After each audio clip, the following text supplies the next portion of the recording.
जानी के पतिदेव गौना करा के लिया के घर में बैठा दिले बड़े अपने विदेश कमाए जाता रे और रोकल चाहतारी रोको तारी कह तारी गौना भाव में कह तारी अरे गवाना करवलो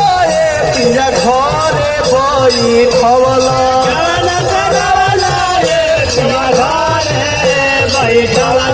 अहो पियवा घरे बैठवला अपने चले न पिया हो अपने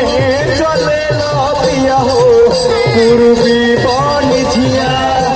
चले न पिया हो अपने चले न पिया हो पूर्वी बनी झिया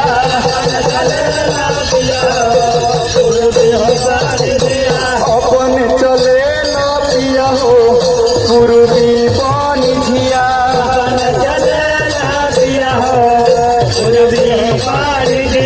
रो तारिया कहो तारी अरे के करा से हो सब ये पिया के कहरा से बोलबी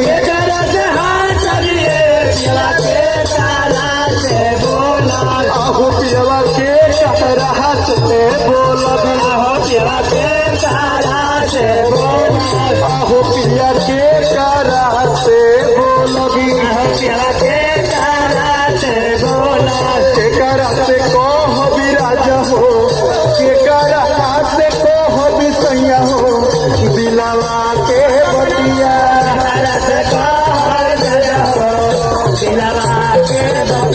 केकरा से कह भी राजा हो दिलावा के बतिया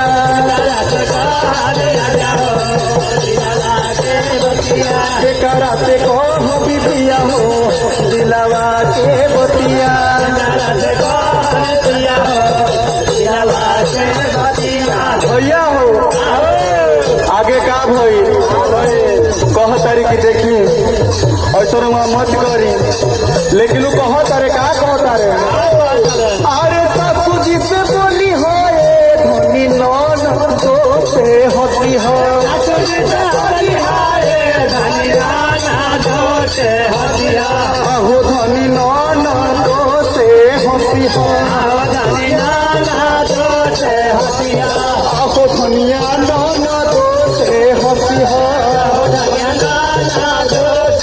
अरे देवरा से करी हो धनी हो देवरा से करी हो धनी हो दिलावा के बतिया देवरा से करी हो धनी हो दिलावा के बतिया देवरा से करी हो धनी हो दिलावा के बतिया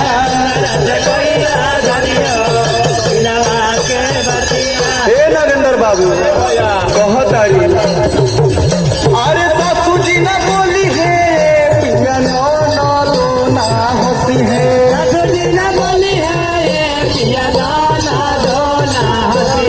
सासू जी न बोली है पिया नो ना हंसी है